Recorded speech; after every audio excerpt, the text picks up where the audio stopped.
Hello, everyone. Today, we're going to talk about a module that will teach us how to do nonlinear simulation of structures using OpenSees. The learning objectives with this module are mainly three. First, we want to compare the most common models for nonlinear simulation of structural members, specifically linear structural members. We also want to present OpenSees, the Open System for Earthquake Engineering Simulation, which is a tool widely used in research and increasingly in engineering practice for performing nonlinear analysis of structures. And then also develop an OpenSees model using notebook scripting. Notebook scripting is a very helpful and useful tool for data science and coding in general that can help us sort of merge code with images, with post-processing tools that can help us on the fly understand what we're doing with data, and is very useful for structural engineering applications, specifically with OpenSees. So to start off, I'd like to really briefly describe the five most common types of frame elements that we use in nonlinear analysis of structures. These elements start with increase in complexity from left to right, but also increase with from left to right with the amount of parameters or the amount of information you need to calibrate the parameters, right?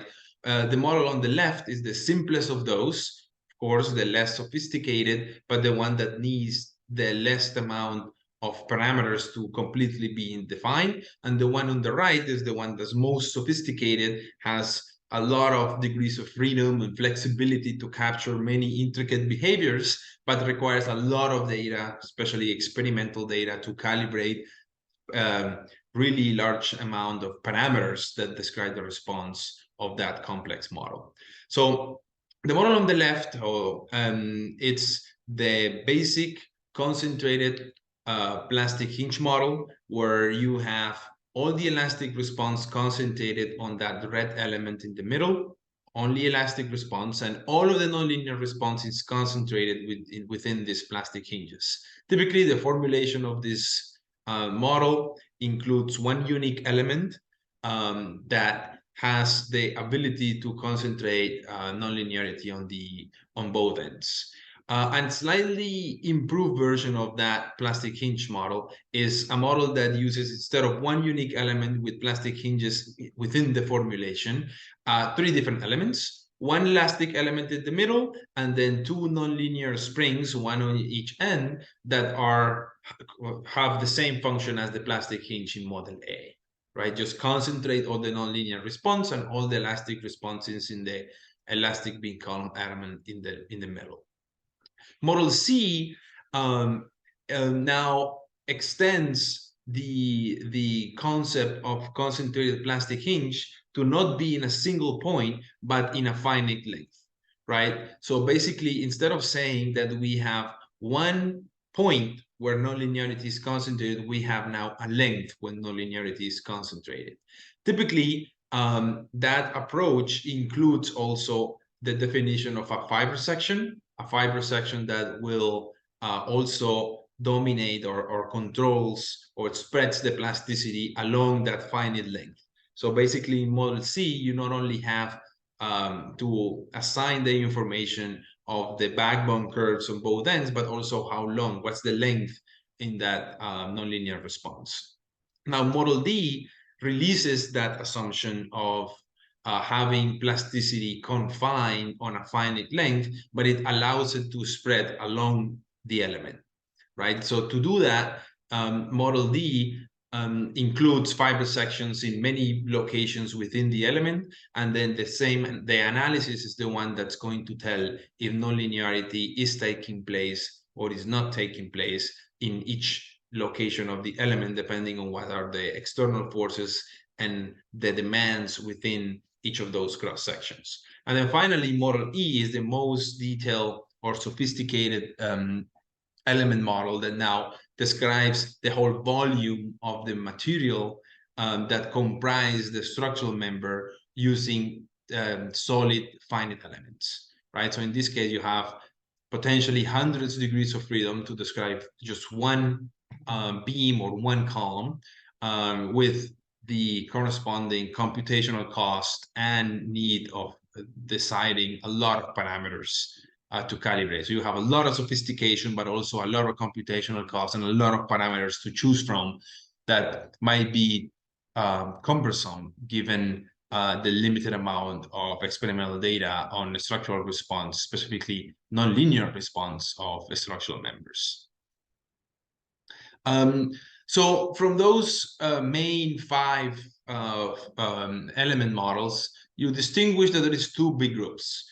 One group of concentrated plastic hinges and one group of distributed plasticity models with one kind of type of model in between that has kind of features of both. The concept on concentrated plastic hinges is really that you decouple the elastic and the inelastic response in these 2 different elements, either the plastic hinge or the nonlinear hinge, the nonlinear spring, and then the elastic response in the middle. One of the main sort of limitations of this model is that the nonlinear response has to follow a backbone curve that's fixed, right? So the moment rotation, the axial load, axial displacement, or shear force, shear displacement could be nonlinear, but follows a backbone curve that's fixed, right? So you cannot really capture interactions between, for example, axial load and moment, right, and flexural strength. Right? You cannot really capture that in that setting. So you really need to kind of pre-estimate what's on average the axial load that the member will have, and based on that, choose the appropriate backbone curve from moment rotation, which of course is not entirely exact because the actual load, let's say during an earthquake, for example, varies with time. Now, to kind of overcome that issue, there is the models that have a finite length of plasticity. Those elements could have backbone curves that respond, or could have hinges that respond to the PM interaction diagram, right? So the one that's shown in the middle here, where you have a plastic yield surface, and depending on what's the transient axial load, you get your moment capacity to go from elastic to nonlinear range. So that's a formulation that could help you overcome that limitation. And then the most detailed case is where you have distributed plasticity, where you describe the relationship between the material stress and strain relationship inside the element at different finite locations or integration points along the element. So basically what you do is that you assume that plane sections remain plane in all of the different points inside the element, and then you describe the response of that cross-section using what's known as a fiber model, which is basically an arrangement of uniaxial elements or fibers that relate the stress with the strain of the material. Then you can integrate across the along the cross-section to get the forces, especially axial force moment and flexural moment on that cross-section, and then integrate along the length of the element to get the demands on the entire member. So the way this looks in the overall structural analysis framework is summarized in this slide, right? So in a typical static analysis, you have external forces P, and you relate those external forces P with your structural stiffness matrix to the displacement in global coordinates of the structure, right? This is the system of equations that you solve when you do a structural analysis. You can then kind of discretize, go one level down to the member and have the same type of equation where you can calculate the forces in the local axis of the member by basically the matrix product of the member stiffness and the member forces in local axis. You can go even deeper if you have a section, a fiber section type of model where you relate the section forces, axial force and moment, with the section deformations, which are axial strain and curvature. Now, with that axial strain and curvature, again, assuming plane sections remain plane, you can go down and obtain the strains in each of those fibers, and with those strains and the constitutive material at each of those fibers, get the stresses, right? And then go all the way back. So on a typical application, you will know what is your structural stiffness matrix, and you have an increment in the external forces. With that, you estimate, you solve for the increment in displacement, and then decouple that into the displacements and local axis for the members. Then you get the section demands, and with the section demands gets the increment in strains on each fiber, in strain on each fiber. With the constitutive force, the constitutive model for each fiber, you go back down, get the stress demand on each fiber, integrate on the cross section to get the section forces, and with the section forces you integrate in the length of the member to get the member forces. And with the member forces, you can then assemble that for the structure and get the external forces that were applied. With that, you get a residual value and can iterate in the case of a nonlinear model or nonlinear analysis to achieve convergence with tolerance that you have decided.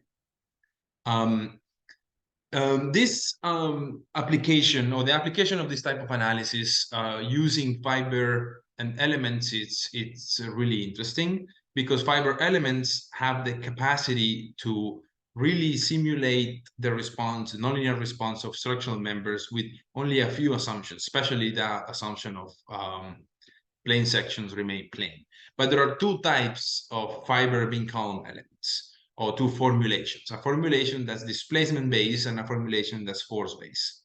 The displacement-based formulation starts by assuming the principle of virtual displacement that follows the standard finite element procedure, where basically one is assuming the displacements on both ends, and then assumes a shape function to get the displacements inside the element. Right? The displacements inside the element will then dictate what are the strains and the section forces in each of those fibers inside, and then that will tell us if the element has nonlinearity inside or not. The advantage of this formulation is that we can get, we obtain the internal forces directly, right? We get, based on the displacements on the outside of the element, we can directly compute what are the internal forces on the element. The problem is that this type of formulation does not strictly enforce equilibrium, because what we are assuming is the shape function inside. We're never assuming equilibrium, at least not directly. So the result of this is that we have to typically discretize a structural member in many displacement-based fiber elements to reduce the errors that may be induced by the shape function and the spread of plasticity. Now, on the other hand, the force-based fiber element starts with a principle of virtual force, right? So what this does is that it doesn't assume any displacement interpolation, but instead of that, interpolates the force. So when one interpolates the force, you can strictly enforce equilibrium, because what you start assuming is not the displacement at the ends. You start assuming the forces at the ends, and those need to respect equilibrium, and that's how the formulation it's written, right? So that the advantage of that is that you don't need to discretize the element. You can use one unique force-based fiber element for a complete member, a structural member, even if it goes into highly nonlinear range of response.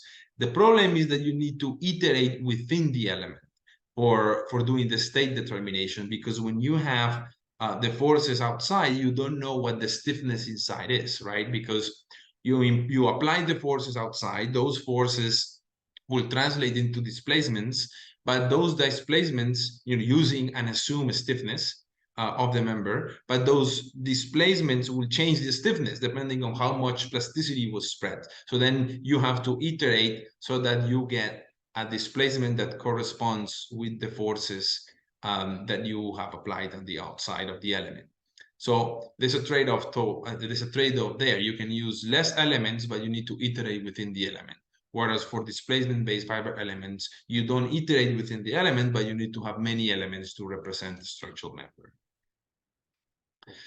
All right, so now we will look into what are the implications of each of these different types of models, especially the nonlinear spring hinge, the finite length hinge zone, and the fiber section distributed plasticity, both displacement-based or force-based formulations on a specific structural member in a force displacement response. So we will look at that as an example in the next video. Thanks.